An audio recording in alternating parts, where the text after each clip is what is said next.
flag. There's one in my truck. There's, I got them everywhere. I put one down. We go to do trivia at the brewery, and there's always a Jim, you printed ready? sheet to You do ready? the section of it. Chris, you ready for this meeting, or you have another one? No. We're almost We're finished. discussing. We're discussing when I need these. We're almost finished our meeting. Whenever you are ready, Chairman Parker, I'm ready. Taneytown Planning Commission, please come to order. I'd like to welcome everyone here this evening. This is the first for the new year, since we haven't been here since November. So, would you please stand for the pledge to the flag? Pledge allegiance to the flag of the United States of America, and to the republic for which it stands, one nation, under God.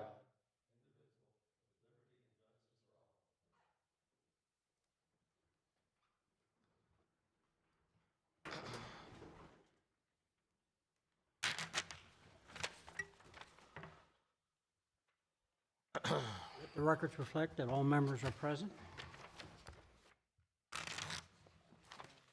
Should have received the draft minutes for November 25th, 2024. Is there any corrections or additions to those minutes? None. Approve the motions, approve the minutes for November 25th. Is there a second? I'll second that. Second by Chris. Any further discussion? All those in favor, signify by saying aye. Aye. Nay. Carried. Thank you, guys.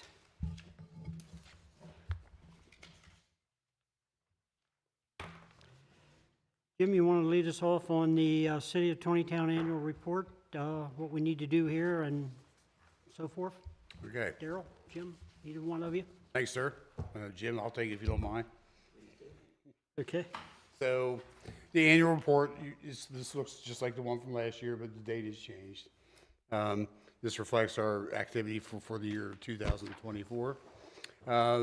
Once this gets approved, the chairman, there's a letter for you to sign. It was on the bottom of that pile. I'll get to Tiffany and she'll hand it in to the people who would do the same thing at the county, compile the entire list for the county and report it to the state. So, pretty straightforward. There is a fifth page that is blank. I don't know how to get rid of that. We had it last year, but in any case, the report is complete. We had one subdivision, if you guys want me to read it through, we had one subdivision that created two lots. The two separate lots, the corner lot is a lot larger than the interior lot. That's at the corner of Tawny Heights and Bumgarner, yeah. So VAPCO kept us pretty busy with their non-residential final approval site plans. They have another one coming. They're working on the parking lot beside them. So, seeing them in here soon. Where would this one be? Right beside the ones that you just got completed and got through the process.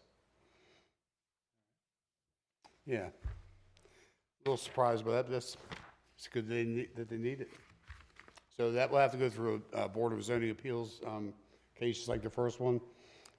They own the land, but that land is not on the same parcel as the principal structure.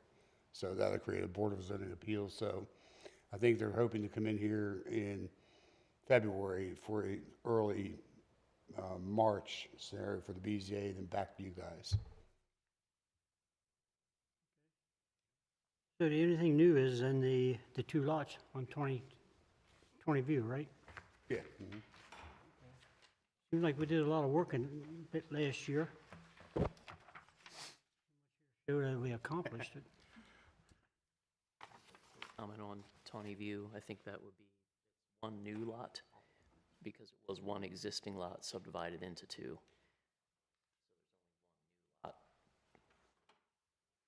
Yeah, we took two, yeah, took one lot and made two, Right. so. Yeah. Right, so there's one new lot, but it will be two new dwellings.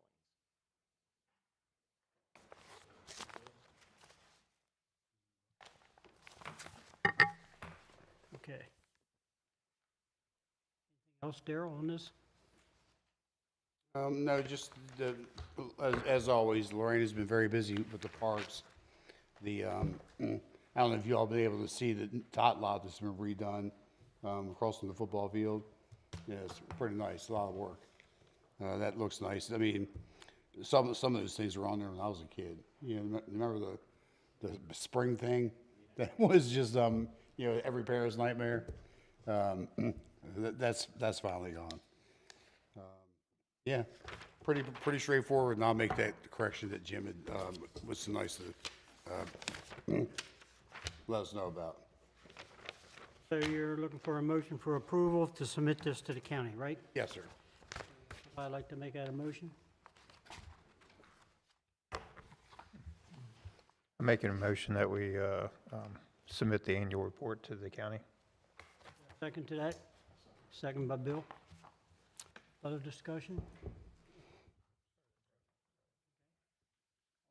Favor of that motion for approval for the county, signify by saying aye. Aye. Opposed, nay. Carried. Thank you.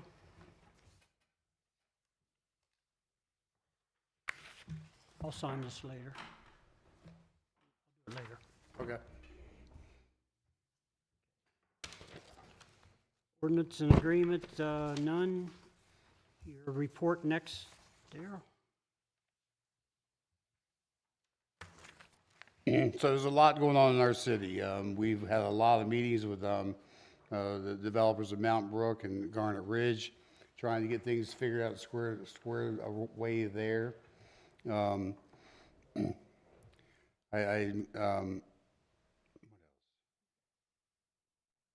notice the agenda looks a little bit different. There have been 3 things knocked off of that. Can we just, before you jump, go back to your report on it? The traffic study, the letter, I didn't quite understand exactly what they were saying on the traffic study for Mountain Brook. Could you explain that a little bit, or Which letter? letter from somebody? From, I got a letter from State Highway. Yeah, okay. yes. What are they actually saying?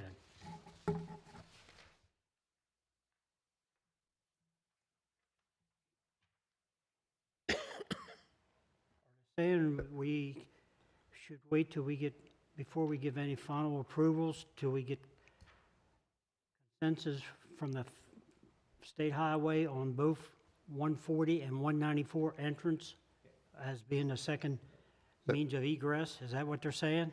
That's what I took it to mean. And so my question for number 1 was, does that include all the streets, all the way up to the square, and then all the streets all the way out to the exit on the other side of FlowServe? So I would think if we're going to do we would want to take all that into account if we're going to do a traffic study of the area. So, And the new park entrance, Allendale Lane. Yeah, we're talking from the square both directions. Yeah, but the future stuff too, like the park, right? We got the park entrance we're talking about too. That would. Right. Yeah. so this is a comment letter to the, it's called the Traffic Study Group. So there will be a letter coming back from them that answer what we're talking about here. So I don't have that letter. Okay. So we'll hear more back. Oh, it's ongoing. Oh, you got a long way to go, man. Yeah, long way to go. It looks like they want to, I don't know, I guess, is there not a queuing analysis for the impact on the square? Is that what I'm reading in this? I'm not, it's not really clearly worded. Right, I was confused what they were. Did they do it and not include it, or did they not do it?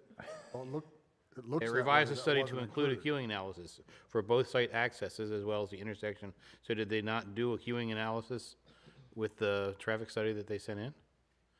I mean, I don't know, I haven't seen it, so I don't know. I'm just trying to. We haven't received the actual traffic study yet. No, it's not, it hasn't been finalized yet. We asked CDM Smith, our consultant engineer, to have their folks in their traffic area, their transportation engineers, look at it and provide comment on it. because we don't have the in-house expertise to really understand Right. all the methodology and the calculations they do. So there's actually a meeting pending with the consultant that did the study, our consultant engineer, and the developer, to try to hash out all the revisions that need to be made to the study. And we would also like to see the I guess, recommendations or mitigation strategies explored a little bit more in the study. So if they, for example, if they say that a level of service at a particular intersection is going to be below the APFO threshold, we want them to provide mitigation opportunities as to, what could we do to offset that, to make it, to reduce that inadequacy. So there's a lot that still needs to be looked at with the study. Question of whether they need to add turn lanes, XL, decel lanes.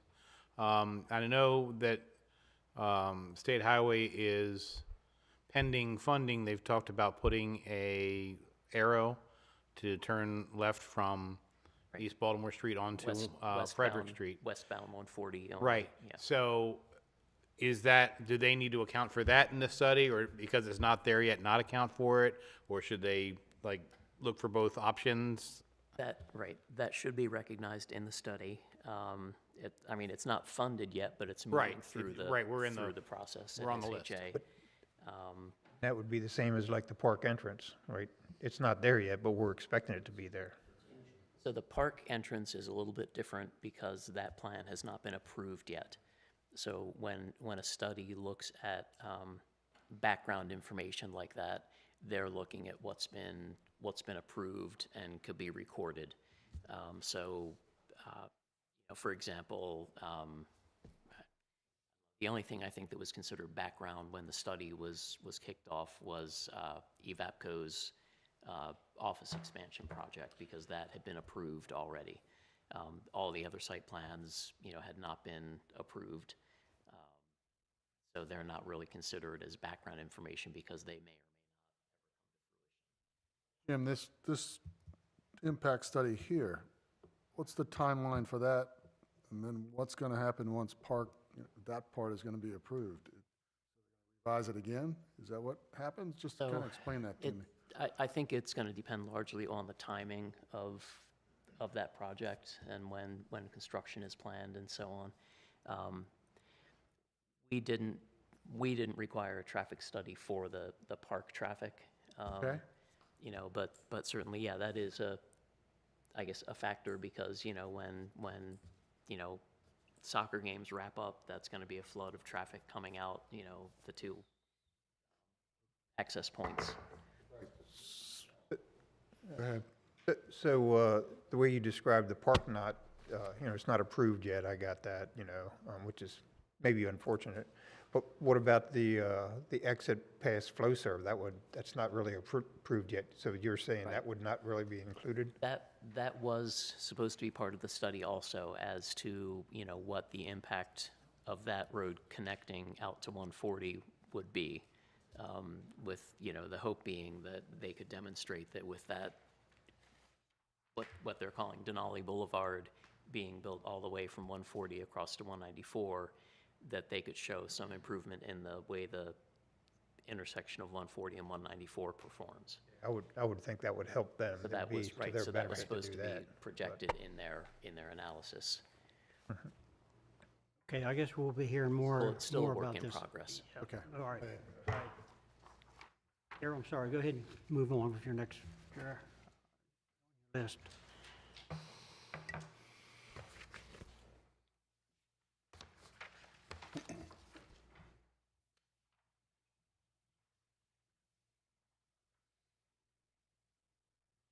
Okay, so the agenda, there's been a few things knocked off of there. Duffy's gone, Tannery Bar is gone, Tawny View is gone. The plan for the elementary school is now down in the construction phase. That's all waiting to happen. So that's good. So some movement there, some cleaning up. Myself and others in the city staff are helping to clean up some of the old escrow that's, you know, that gets left on many municipalities, books that, and we're cleaning that up. So that's a feel-good thing. It's, you know, something we do in our spare time. Any questions on that? Okay.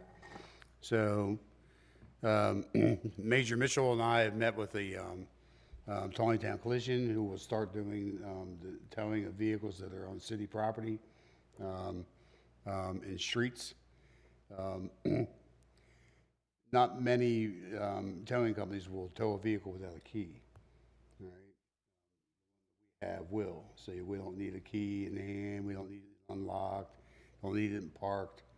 They're going to be as gentle as they can, but you can, you know, still get the vehicle out of there. So there's a lot of it here in town. I mean, I think that, you know, I don't know if they still have the auctions the way they used to, but when Dan and I were kids, you go to the auction for about $150, you get yourself a car that, it made it around the block a couple of times, but then they just sort of like become, you know, the old puppy that's out in the corner of the yard that's just chained up back there. But so anyway, there's been some good movement already, and you know, like any activity in the city, that word spreads. So hopefully that'll be something that benefits us. It certainly makes things look nicer, especially when there's a lack of parking in certain areas already. You say 20 collision, they're just doing the towing, they're not doing the storage, right? Right now, they're doing towing and the storage. So they'll be putting a request, put a fence up then, right, for storage, for security? Not, maybe not. So most towing storage areas, there's an insurance requirement through the state of Maryland for, you know, if your vehicle is damaged because of an accident or what have you, that must be stored someplace because the insurance lobbyists want to make sure their product is safe and clean. All right, so the added expense of the fence. But if Taneytown Collision doesn't want to do a fence, they don't have to do a fence. That's between them and their insurance carrier. Yeah. Mm-hmm. Yeah, it's no worse than sitting on Johnson Street, you know, here in the city for 6 months without a plate on it. Well, I just, you know, as long as there's some kind of screening or wherever the storage is not visible from the street, because we don't want to create the appearance of a junkyard. Well, they already have a viable business that does this. We're just adding our cars to their business. 2 years ago, we had some people came in requesting a storage area, and they said they had to be fenced in because they were going to do the towing for the state or for. There you go. So, again, the state may have a requirement for the, state of Maryland has a requirement for, so if you're gonna tow like, vehicles that are, impacted from a collision or something, it must be a secure area. Yeah. If you're towing what are essentially abandoned vehicles, we're talking about untagged vehicles on city streets. Yeah. And I know that there's a couple of places where we have city property where there are some vehicles parked. So, Not for long, and something else, I don't know why this happens, but it does. There are a number of vehicles that right now appear to be out of registration. They're not, they just don't have the stickers on them. So the only thing the city of Taneytown could do, law enforcement wise, and again, we're not trying to hurt anybody, we're just trying to get what has obviously not been messed with for a period of time, get them off the street. And plus it makes you feel good at night because it's illegal. The other thing is that when people, the only thing they can do about the vehicles that don't have the stickers on the vehicle would be a failure to display. And, you know, but they have, there's 2 here in town that, the majors told me that, they are legal, but they need to find the stickers in the one case. The other one has no clue where the stickers are. They have, current registration.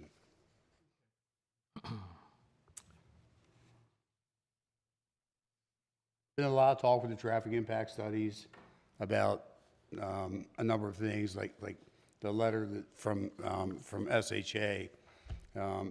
There will be a response coming back. It's been a while because that was from December the 5th. these traffic impact studies are incredibly complex. They look at, you know, they look at everything, really. And they're custom, the county's involved in certain TISs because, you know, there's an interest from one of their major roads nearby. So, and they take a while to complete, evidently. So there's been a number of meetings on that, because there's a lot of activity happening around town. You know, we've seen the building that was demolished, that was the old Taneytown Towers. Power Motors, yeah. Yeah. There's hopefully some news coming from them, the owners of that property, about something that may be an interest going in there. The Huffman property beside it, which is across from McDonald's. And there's another study going on there with all of that. That's a pretty big parcel, residential at the top end and commercial down at the front. So there has to be ways it's being looked at as far as access to Sells Mill or 140 at some point. So these things take a while, but they're being looked at seriously right now. Jim, did I understand that State Highway is willing to grant access to like a relocated Sells Mill Road onto 140, like down by the Baptist Church, but there's a dollar sign attached to it? Yes, that's my current understanding of the situation, is that State Highway has not closed the door on breaking access for that section of 140. Developers team is currently researching, trying to find out if Carroll County was compensated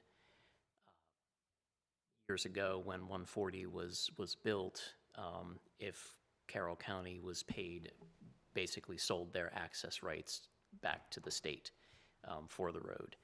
So that research is ongoing right now. You know, if the county did not pay, I'm sure the developers team will challenge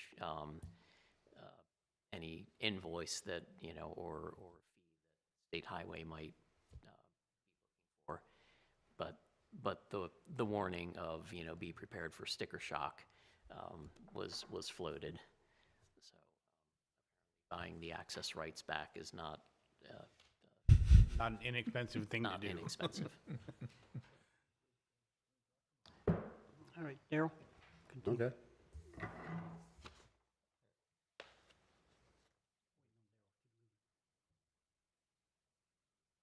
So been a little bit of discussion with the ongoing with the on the Department of Public Works shop area. So they're still looking into that, hoping that, you know, they find great luck for the mayor and council on some monies for that down the road. Again, just planning ahead is a wise thing in this case. There's going to be a meeting later this week with the owners of the property that are to the left-hand side of the new park proposed entrance off of Frederick Street. There's a drainage pipe that needs to be greatly expanded.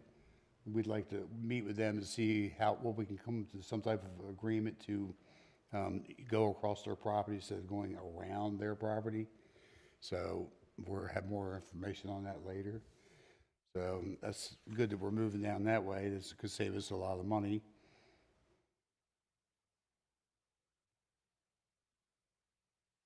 So there's a, in the R7500 area on East Balmer Street, there's a property that is currently one dwelling.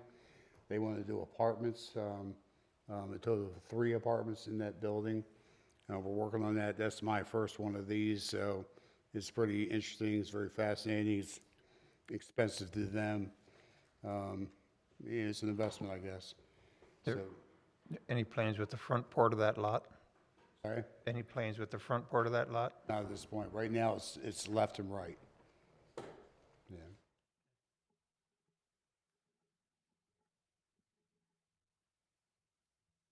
That's the house that sits way back that sold not long Yeah, ago. 430 East Balmer Street. So the city is in receipt of for the Soul Farm, a community village, request. That'd be in front of the mayor and city council in February. Like any, community coming in, after the annexation, they have to apply for the community village. There's a lot to it. And again, more information to be coming, I guess, going up to the mayor and city council. It will come back to the planning commission at some point. And it will be open like a hearing, just like it was for the annexation. They understand what that is? I mean, are they up to date on community villages? Well, they seem to be. Yeah, well, hopefully they are, yeah. Towards the end of the meeting, we get down to new business, old business. We'll talk a little bit about the community village and different things, so we'll bring that up again at the end. When were they annexed? What year? Was that last year or year before? No, it was That was 19, I think. 22, wasn't it? Pretty sure it was 22. I had just resigned as the council to take this job when,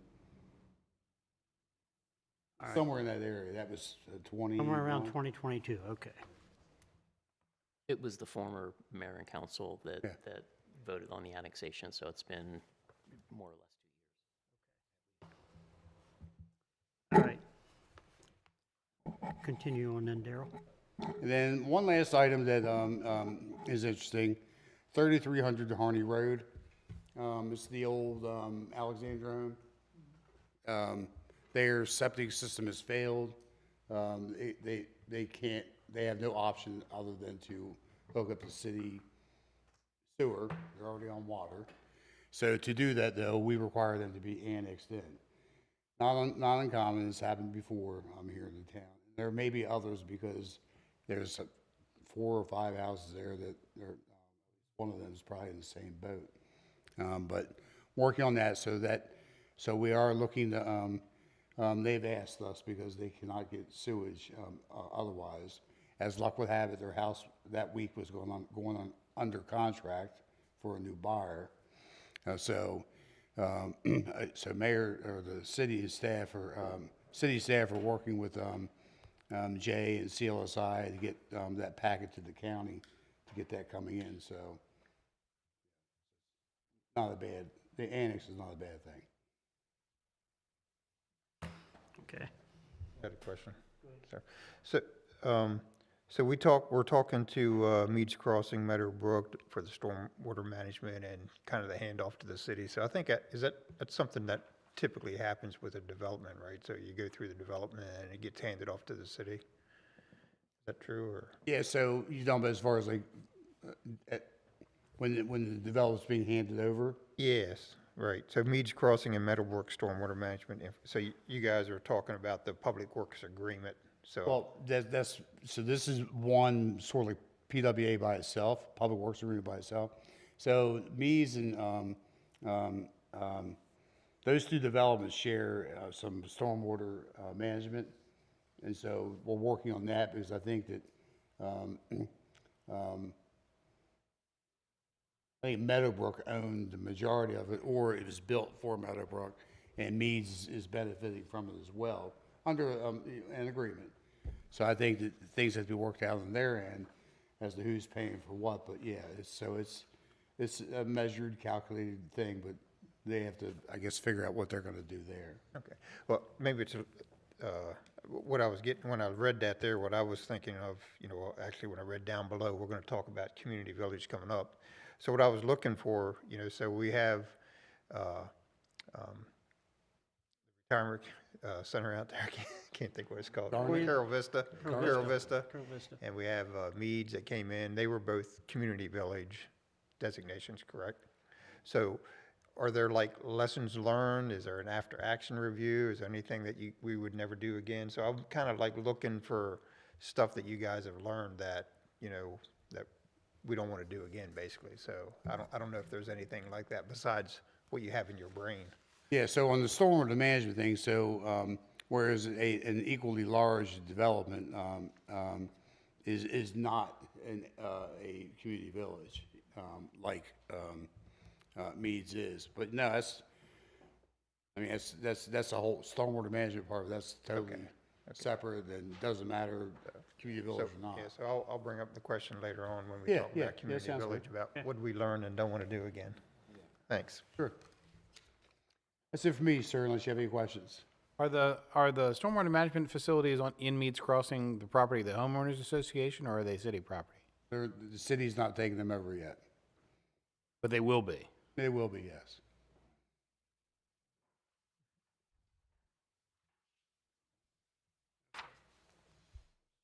On to the updates on the act. Do you have questions? I mean, Well, I don't really have updates unless you have questions about Okay, them. storage today, I had a couple questions about that.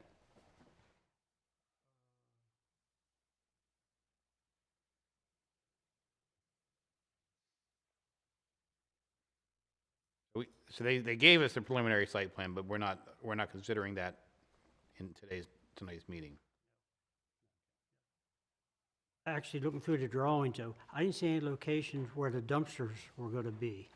If they're gonna be placing any dumpsters on site, Oh, you talking about, oh, on All right, so- storage today. yeah, so in my notes, we were gonna, Here's the drawings. you can discuss it if you like, but in the note, in my report, it says that you don't need to bring them. We're gonna be discussing it probably next month.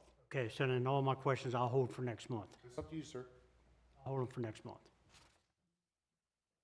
Give everybody a chance to look at the drawings, I got them, so I just want to shoot those kinds of things to you okay? earlier. I looked at the drawing, but I'd be interested in your questions, so. And there is no dumpster indicated. so- I didn't see any. Gotta have storage, you gotta have stuff put somewhere.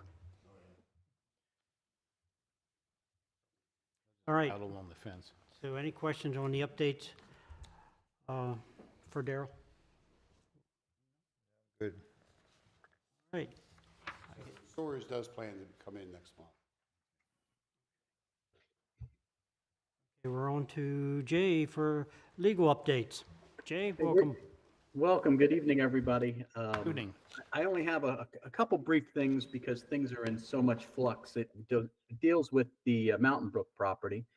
The attorney has worked with me in the past couple weeks and gotten me a draft developers' rights and responsibilities agreement. And you're familiar with that concept. We've done it a few times with other developments. It really lays out the roadmap for the development, their obligations, the costs, the securities. Not quite like a public works agreement that deals with like the actual construction and the infrastructure, but more like things like what roads they're going to build and how big they'll be and who's going to pay for it and those kind of things.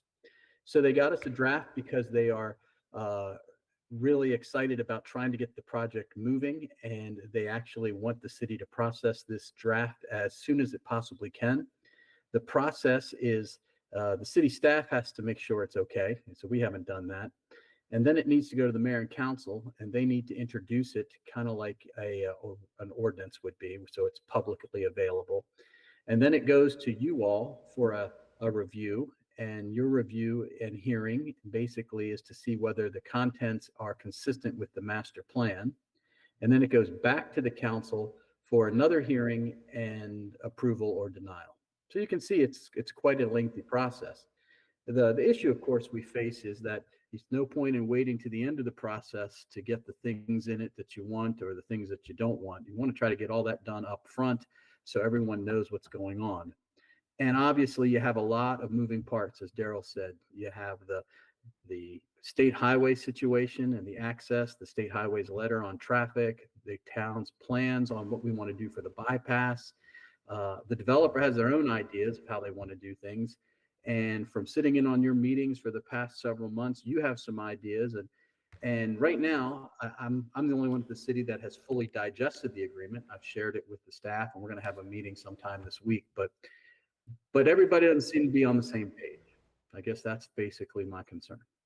And so, I understand we want to move things along, and I want to make sure it happens at a speed we're all agreeable to. But I think the biggest issue that we have to nail down, aside from all the things you're normally concerned with, because you'll do that anyway, but this road, this bypass, this highway, it's a big thing. And as you know, the issue is they're going to do the development in phases. And we, the city, do not want only to be stuck with an unbuilt portion of that road. We want to make sure that it's buildable and connects and that we can do these things. Because we have visions, as I told the attorney, we all remember the O'Brien Street Bridge and how that didn't get constructed till the city paid for it. Lessons learned. Keenan Street and Grand Drive. Yeah. So, you know, we remember that in vivid in our minds, and we're very concerned about how that would work. And I told you last month, we're making really good progress with FlowServe. The city manager is working with them to try to get the easement, and that's a timing issue too, because if you can imagine FlowServe, they seem to be on board with actually doing the easement across their property, but that actually encumbers their property, right? I mean, so if you owned the property, you'd be okay with an easement, knowing you'll have another entrance, but you might not be okay with it 15 years from now. You might want that to happen sooner than that because you couldn't use that area.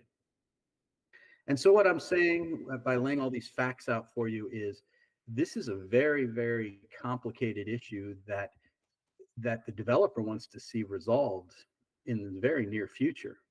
And so I know that Daryl and Jim and I and the town engineer is going to be working on this.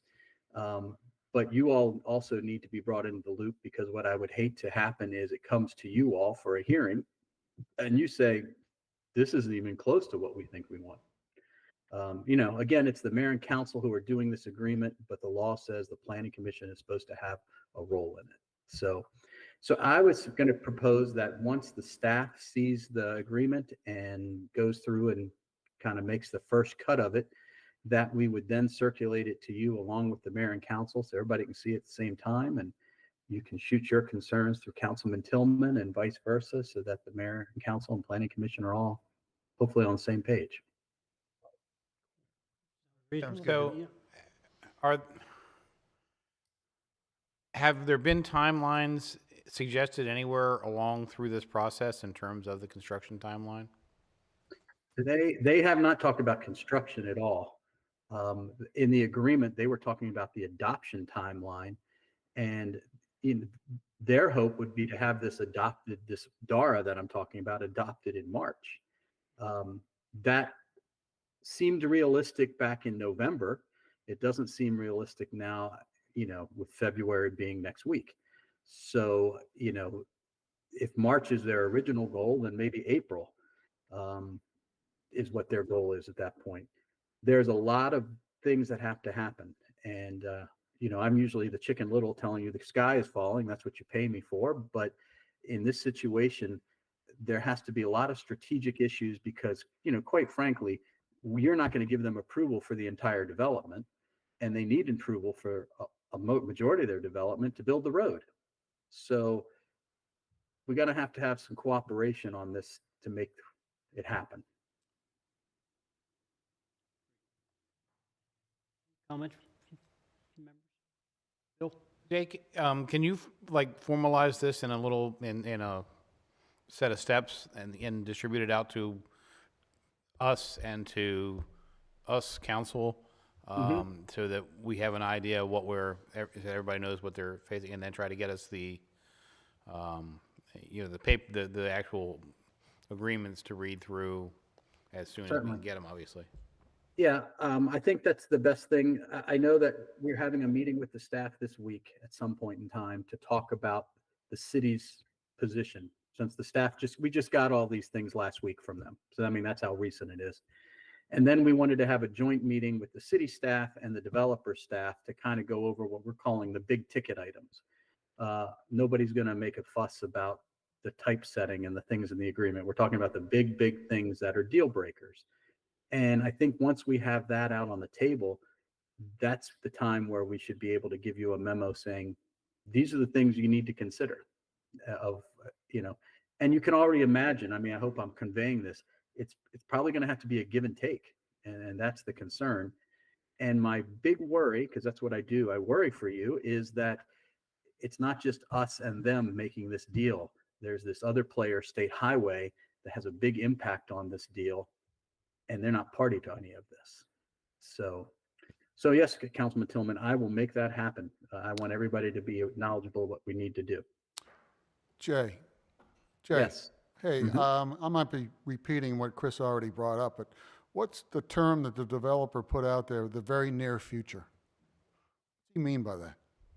Is that, I'm talking about the paperwork, okay? right? I'm not talking about the building of everything. If they had their choice, they would like this paperwork adopted by everybody in March. Okay, it was the same thing, okay. Yeah. Okay, thanks. Right. And so, I think I have this right from your end. You have not given any type of final approval on this. I mean, it's still in the design phase. So this paperwork, we're going to make this sort of hypothetical. Let's say you did adopt everything in March. They still have to go through the review process with you. That could take months. I mean, a long time. So the first question we're asked is, when would they construct? I mean, not anytime soon. I mean, that's not a this year thing. That might be a next year thing, and probably the following year, maybe. Maybe Daryl and Jim can give you a better idea. But I guess that's what I'm concerned with, is that the city's going to be asked to make some decisions and commit them to writing now. And it's not really going to see an effect for maybe a year or so. And that's what makes us have to think about all the what ifs. And that's what we need to spend some time on. The developer did lay out a potential timeline many, many months ago when they were here presenting. I don't have it in front of me, obviously, but Daryl or I can go back and take a look at their the phasing concept that they presented. So they're talking about 4 phases. Phase 1, A and B being I guess we would say southwest side of the stream crossing, the 194 side of the project. And that has, I guess, over half of the dwellings on it. And that was going to be broken down, in an 1A, 1B stages. And then the northwest side, on the other side of the stream, phases 2A and B. But they did project, kind of a timeline for each phase that I think it was like somewhere between 8 and 10 years before it would be completed. But we can go back and look at those exhibits, and maybe Daryl can send it out to you. Thanks. We're still basically on the concept plan. Right. I mean, they're in the preliminary plan stage, but they're far from But as far approval. as, right, Right, because they've had, we've thrown some curves at them after talking with State Highway, the State Highway Administration, and coming to some, at least verbal agreement that eventually this road will be accepted by the state. And that's thrown a design change at the developer, because now that road's going to need to be built to state highway specifications rather than city specifications. So they've got to go back and kind of rework, basically everything related to that road, so that, not only the road itself, but the storm drain systems and everything meet state highways specifications. So, that was quite a shift for them. So it's probably going to be, they're a ways from seeking preliminary plan approval. has it been decided who's making the last link to 140 on Flowserve's property? Or is that part of what you're working on, Jay? That I do not believe has been decided, unless we had an idea and they have an idea. But In the it's the agreement- same. Right. In the draft agreement, they do agree that the same designer and the same constructor outfit company should be the one that does it when they do it. But there's a question of when, and a question of who pays for it, and things like that.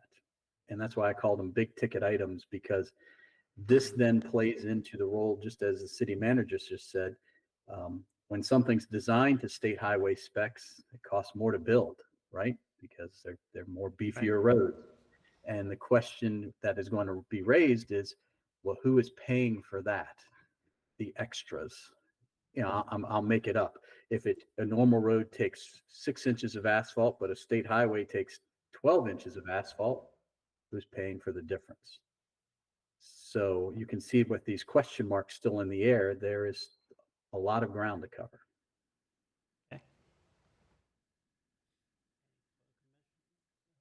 Comments for Jay? Nope. Look Anything forward- else besides this, Jay?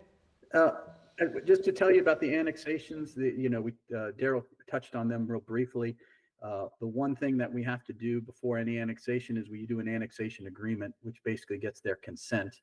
It's of course a little bit more complicated than that, and we're ready to do that. That's where we are at that stage, to get them to sign the consent and the agreement that says when you come in, these are the things you're going to do. So we're working on that too. So there's a lot of agreements being worked on this past month. And that's all I have. All right. Comments? All right. Thank you, Jay. All right. County, Tiffany?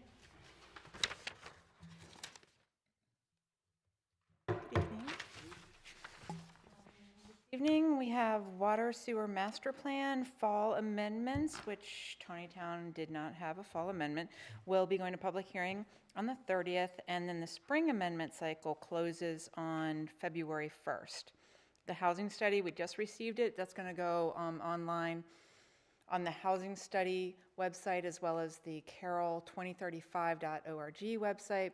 And there was a presentation made to the county commissioners on December 19th. So it's kind of an abbreviated, all the high points kind of thing that can be viewed by going to the housing study website. And then for the master plan, we're just really into working on the open houses, which start on February 6th. Hopefully you have something, you've received something on those. Please, you are welcome to attend, and if you'd like to be part of them, you are welcome to set up some information there, or just stop by and talk to our citizens here when we're in Taneytown Library on the 19th of February as well. For the annual report, thank you very much for taking care of that. And then I think that's everything for me. Do you have anything on the housing study? You were questioning that in the past. I have nothing right now. Okay. I understand it's on the website, so I'll check it So out. It will be, the presentation's on the website, but we will get the actual plan up on the website this week. There were a couple questions, there were tables that were in the presentation that were not in the study itself that keep coming up, questions that just kept coming up, so it seems wise to just go ahead and insert them for the future there in there. So we were just waiting on those, and so that we just got that, and we'll go up this week, and I'll send copies too. Thank you. Thank you very much.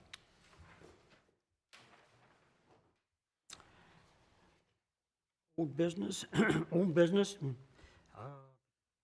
Talk a little bit about the update on the comp plan. Carol or Jim, either one of you guys want to open that up a little bit or not? No, we have been doing that, so I didn't know if there's any carryovers, some thoughts from the last meeting. I can take that off if you want, but seems to work pretty good so far as leaving it on there. Yep, the last comp plan meeting we had was really an excellent meeting, and the data they put together, I mean, it was very impressive. A lot more to review. Yeah. Yeah. It's so much on there, I was trying to think how we can put it into the works. Very interesting reading. All right. New business. Dan put some things together on Community Village and the overlay. I'd like to talk a little bit about that. If the members had a chance to look over, I thought maybe you should have had more time before Sunday to think about this. I know. I was drinking coffee and I was reading this stuff, and How much coffee did you have, Dan? probably 3 cups by then. Well, it was, it got kind of wordy.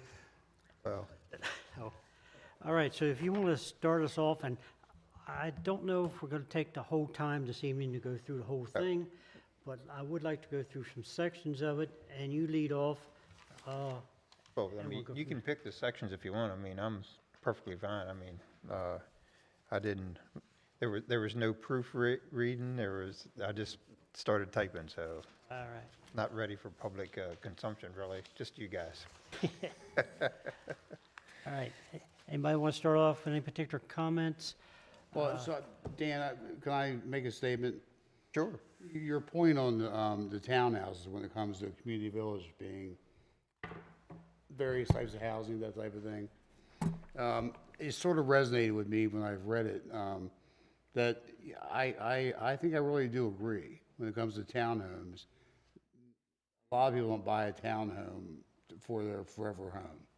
It's a home that is easier to afford than a single family. So when I read that, it sort of made a lot of sense to me. So I started thinking, actually, I never really thought about it till that morning, but about that aspect of a townhouse.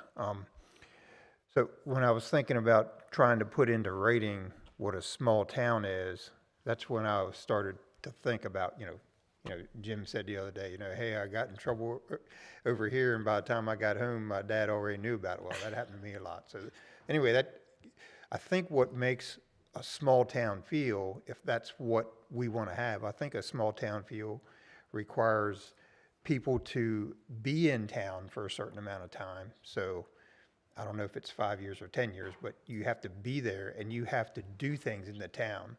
And so doing stuff in the town could be stuff like this. It could be going to your kids or your grandkids' soccer games, but it's just being there for a period of time and actually going out and participating in the different aspects of the town. That's what makes the small town feel.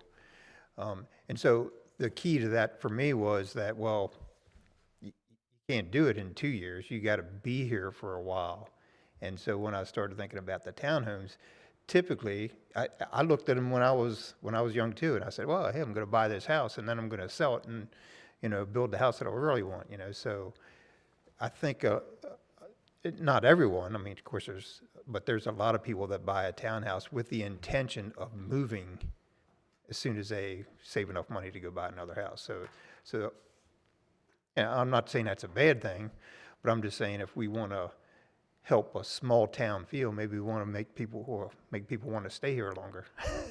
So That means making people or getting people to be more active in their city or in their town. but anyway, that's kind of how I came to that thought. Whether it's right or wrong, that's Yeah, it was a good point. It made me think that way because, and you talked about coming in on what, Crimson, was it? actually Keenan Street. So Keenan. coming down Keenan Street Okay. there. So it looks really nice now. All new town, all new homes, and the streets clear, and so that's something that I think is really nice in my opinion. So the community village, when I look at Meads, it's very attractive. In 5 years, when the trees are more mature, that's going to be a gorgeous development.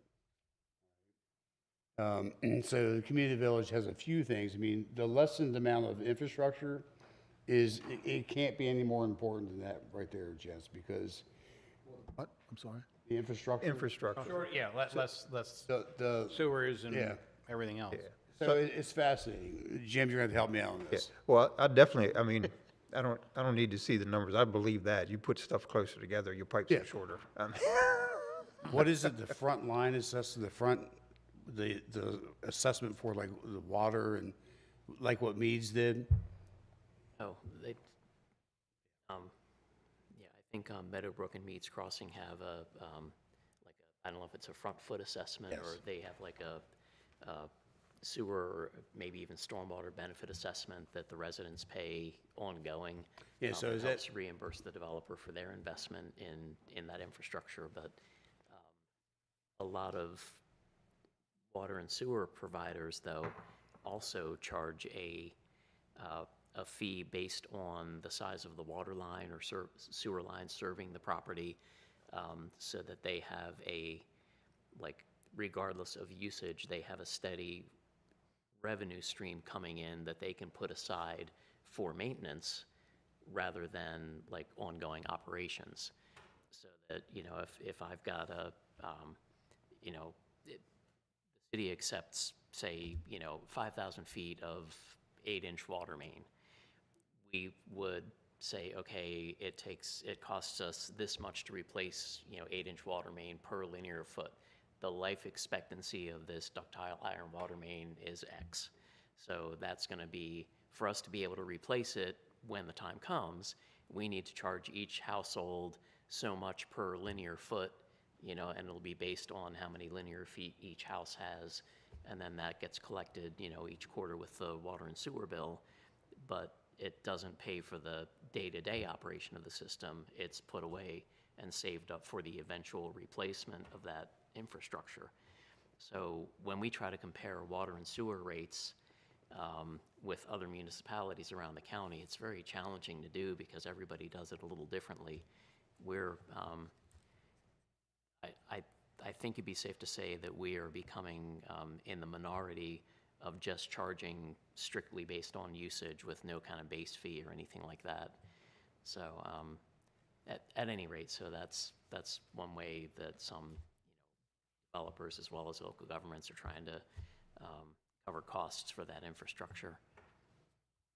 Well, so you guys heard me. I just want to know what the name of the term was. No, The front good job. foot. Appreciate it, Jim. Okay. Hopefully I answered the question. You nailed it. I mean, so if Meads Crossing would have just build that outright, it would have added about $8,000 to a home. All right, so why not charge $8,000 for the home? Because some of these people that are coming in here are going, oh my God. They look at HOA dues. Not big on Meads. Let's just make up our own town, Haleville. All right, and there's an HOA. It started out at $74 a month, or $38 a month. Now it's almost double that. So everybody's bills are going up. Why that wouldn't happen in Hilltown? That would happen in Bradtown. But when it comes down to it, a lot of these costs should be, I think, more upfront. There's, we were talking about, what would you do differently? Small things like, as the director of planning and zoning, when a development comes in, I realize that the signs are like the last things to go in because they get knocked down. Knock them down. No parking signs should be up before around the time the first houses are sold. That way you get to pick what you come home to. In my office, I came in on a Monday. Saturday, people were out there planting signs here and planting signs there, here a sign, there a sign. And people came home and was like, I can't park in front of my house anymore, which is not the right thing to happen. I don't think it's the city's responsibility, but knowing it's a thing, it's a small example, but those are the kinds of things I would change on the small level. And they add up to make the big points that we're talking about when it comes to the widths of the streets, the length of the parking. Dan, you had mentioned in your email about a lot of the garages you can't park in anyway. That's true. You can't. Some of these garages, I mean, and then where there is a garage, there's no storage for it. There's no outside storage. So where's your trash can going? So with the garage, I mean, if I have a garage I can park my car in, and I decide to put stuff in it, that's my choice, I guess. So I have one less parking spot. Yeah, but I think we have to make sure that you can actually park a car in that garage. If you're going to count it as a parking spot, you got to make sure you can And there's actually put a enough car room, in there. and there's enough room. Yeah, right. So if you have steps on the inside, that takes away from where you can park your car. So you got to measure from the steps, not from the wall. So if you're going to count it as a parking spot, you have to better put a car in there. Totally got you. I think when it comes to townhouses, obviously they're less expensive to build, they're less expensive to buy, and one of the things we keep talking about in the buzzword of affordable housing, and you create that more affordable housing by having some townhouses as part of this housing stock that you're selling, then that's part of it. It's more affordable than the big house on the quarter-acre lot. So when we talk about planning for affordable housing, that's kind of what we're looking at is planning for how do we increase densities to allow for that kind of housing stock, to allow for that kind of affordable housing use without overloading our system. And the community village is kind of the tool to do that because it allows us to say, all right, let's do town, you know, certain percentage of your development can be townhouses. I think where we go wrong is we don't work with the developers at an early enough stage to decide where the townhouses are and how they're arranged to really make full use of the community village idea. I think, you know, not that we want to be telling developers what to do, but I think, you know, we ought to be giving them some guidelines in terms of what we want to see. How do you determine in a development which part or what's going to be affordable housing compared to a luxury? Well, that's kind of, Let me just yeah. finish. Like, I guess when we went to the state thing down at Columbia, we took that tour, some of us. They had certain sections of their townhouses was allocated for affordable housing. How did they determine that section based on a dollar amount for the rest of the housing?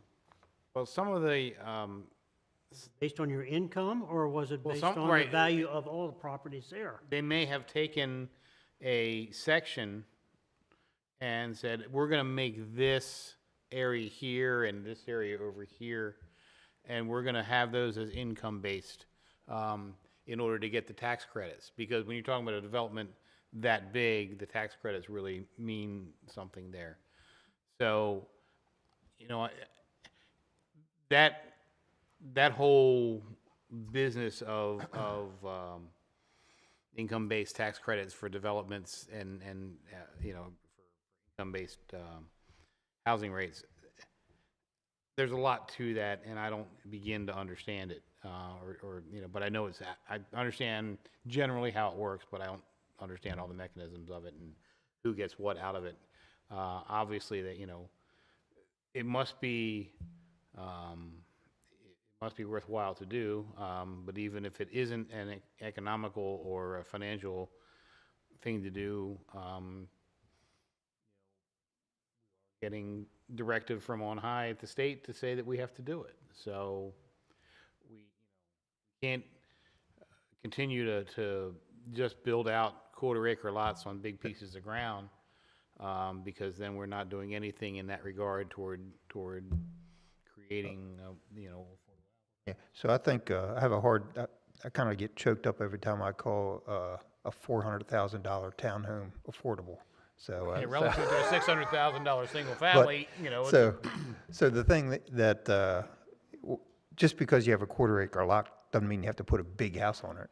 So I guess the thing that it seems like they build, I mean, you don't have to put a big house on it. So I mean, to me, I'd rather have a R7500 with a smaller house on it, and I would call that affordable, as opposed to. One of the comments on the survey was that the community would like to see more brick homes. Less aluminum siding and all that, more brick homes. I would be curious, so if you drive up like Tony Drive or Tony Heights, a lot of small houses, we just put those two other houses there, so that's R75, 100, I believe. Yeah. So I wonder how that would be compared to the community village. So yeah, your community village, the houses are even closer together, so you have less pipes, all that stuff.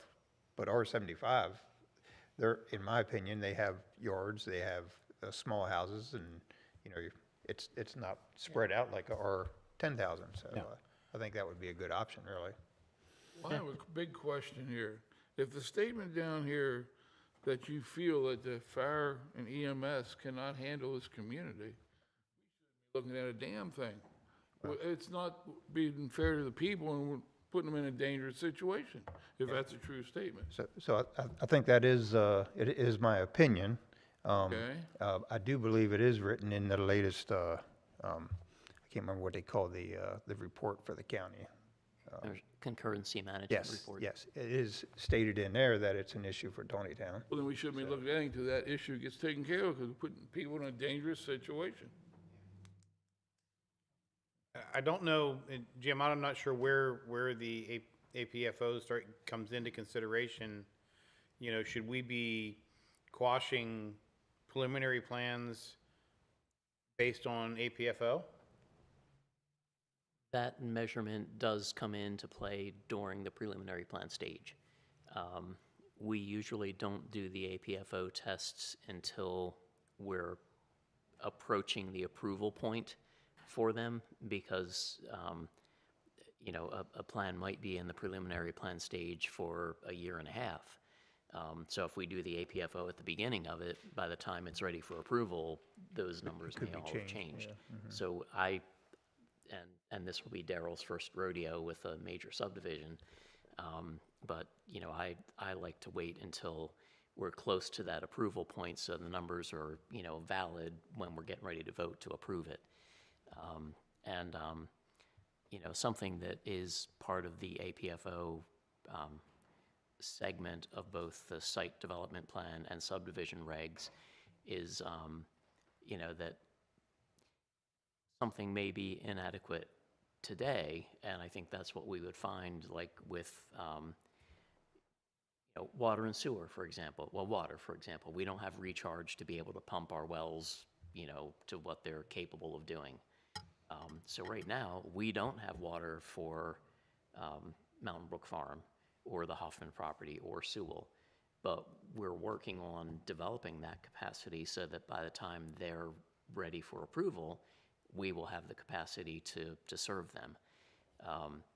So at the preliminary plan stage, we're going to need to be able to say, here is our plan to mitigate this inadequacy. And, I don't have the code right in front of me, but basically, if there's a plan and funding plan to address the inadequacy, we can still approve it because then the capacity there's a plan to have that capacity in place by the time it's needed. But with the fire EMS, that's something obviously that we don't control. And yet, the county is working through the process of that combined volunteer and, professional system or, hybrid organization. But I don't know at this point when they anticipate to be adequately staffed at Taneytown to get those response rates improving. I think Taneytown's been teetering at that late no response threshold for a very long time.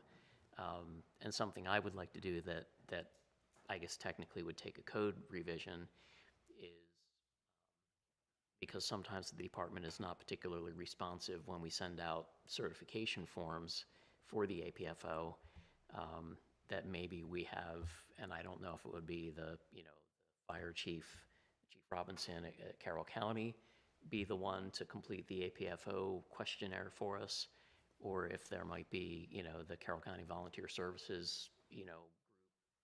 I'm not sure who the best entity to do that would be, but I think maybe, bouncing it up to the county level might get us more consistent responses than just the local fire company, might provide. But at any rate, we do look at that during the preliminary plan stage. So as, Mountain Brook, for example, gets a little bit closer and the comment letters are getting shorter and shorter and we think they're getting close to being approved, we'll run all the APFOs, we'll reach out to the schools. They're usually a very quick turnaround on, school capacity projections. We'll reach out to, whether it ends up being, and maybe we send it to the, Taneytown, but maybe we also, look at the county's concurrency management numbers, for the latest year stats. Is that report updated annually, or? I mean, it would make sense to do it that way, but But you think they have current data, they just haven't done a report maybe, or? yeah, I'm not sure. I haven't looked at it online for a while, but it was, the last time I did, I think it was like a year behind. It was July 2023 is what. So if we're kind of pushing the limits on the ability of our fire EMS to respond in where we are today. As we look at the several other developments that are in the pipeline now, should we be planning for another fire station? Should, and I know the county is in the throes of trying to figure out how they're gonna staff the ones we have. And there's no money out there because Blueprint's sucking it all up. That throw the brakes on some things, and do we need to have that discussion with developers? I think it's primarily a human resources problem that, they don't have the, And that's manpower nationwide, to that's do across, that's things in an across the whole old-fashioned country. term. They don't have the young people. That, they have the apparatus, they have the right route and the right time to get to everything within the city, but they don't have the volunteer, manpower to send an engine out. So it's more of a personnel issue than it is an equipment and Right, location so- issue. Right, so it's not a matter of the station not being adequate or the equipment not being adequate. It's Okay. the personnel, the lack of volunteers to respond to get that engine rolling out the door. That's something, that's not anywhere near my bailiwick, so that's an education thing to me. Let's keep moving on with some of these other subjects on here. I want to wrap this up very soon. We got Before some we get gentlemen. too far from Meads Crossing, I'm going to do something unusual. I would like to say something nice about Meads Crossing. I know I hammer on them from time to time, but they did, while certainly the townhomes are kind of clustered, in one part of the subdivision, they do have single-family homes, on the same streets as townhomes and single families across the street from townhomes. Those who were around for long enough that were, yeah, I don't know if anybody here was besides you, Mr. Parker, were on the commission when Meads was going through the process, but they had standard single-family lots and premium single-family lots. Ryan Holmes built the standards, and Bob Ward, at least in the first phase, built the premium lots, or single-family homes. And the premium lots, while they were sort of clustered in these little pockets for the most part, those pockets were interspersed throughout the community. So it wasn't like they put all the big houses over here and then all the standard houses over here and all the townhouses. They did kind of mix it up a little bit. The towns are certainly consolidated in one area, but towns on the other, and along Crimson Avenue, you'll drive by standard lot homes and premium lot homes all on the same street. So I think they did a nice job of mixing things up to a degree, more than we've seen with I think they did a nice job of putting the premium homes sort of scattered around the community and not like all in one pocket. So from a design standpoint, I think they did some things that played out nicely. Thanks, Jim, for some positive input there on that. We have some gentlemen here did you have anything you wanted to bring before the commission? If you do, would you please come forward, and we're glad to see you. Glad to see you. Feedback or anything? Any feedback or whatever, yeah. I'd like to see more than just spectators. Let's have, I'd like to encourage more spectators to show up. so feel free to come up, say something you like or whatever. I mean, are you residents of Taneytown or whatever, business owners, whatever? Welcome to be here, so be interested in hearing what you have to say. Well, let's just kind of Yeah, wrap this here up for this evening. Yeah, I just wanted to bring up one more thing, just because this is something that I think, Jay Gullo, you need to look into for us. One of the questions that Dan brought up, had to do with, does non-buildable land count toward how many houses you can build? And should it not, can it, does it, I don't know where does that stand from a legal standpoint? You know, if you've got, like Sewell's Farm, you know, part of that back down there by Piney Creek is not buildable. Floodplain. It's the way your code is written now. The code calculates density based on the gross acreage. So just make it easy, 100 acres. If it has steep slopes, things that aren't buildable because they're just not buildable, right? Not because In a you want to floodplain, preserve in them. steep slope, or, right. Right. So let's say you had, let's just make it easy. You had 100 acres, you could build one lot per acre. That's 100 lots. But let's say 20 acres is floodplain, steep slopes, yada, yada. You can still build 100 lots. You could just only do it on 80 acres at that point in time. I mean, That again, I'm changes the making numbers density up. of it. As long as it meets Right. the density requirements, right? So it meets, if you wanted to do what you're talking about, then you would be using, you could change the code and you'd be using a net density, meaning that you'd find out what your acreage is that can be built on and just use the density of that. But there are certain restrictions. Like, for example, if you say, well, I want you to give me open space and that I need 20% open space, but that land could be built on, but you're demanding it be an open space. Well, then there's a way you need to credit that back. So there's certain things when you say non-buildable, like if there's a big lake in the middle of it, that's non-buildable, right? But they would still get credit for that lake. So you get the idea of what we'd have to do.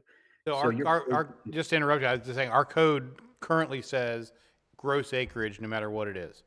That's, And, yes. and so that's when the we theory. calculate density, it's based on that gross acreage at this time, absent any change That's in correct. code. That's correct. That's what that was the answer I was looking for. But then you take the 20% off for green areas, for your parks or whatever. So, yeah, so you go to the math, 100 acres, you take 20% off, so you have 80 acres that you can be built on. But you can build 100 units, and mine was 1 per acre, right? You can build 100 units on 80 acres. And yet they'll still need to meet the minimum lot requirements for Yes, whatever for zoning whatever the district density, or right. the table of area and bulk for community village. So it's, gets more complicated. All right. Okay, we good with that? Yeah, thank you. No. Well, I kind of agree, but kind of, you know. So it looks like our next meeting should be February 24th. Okay. Last chance, any comments from the floor? If not, I'll entertain a motion for adjournment. So moved. Chris, I need a second. Second by Bill.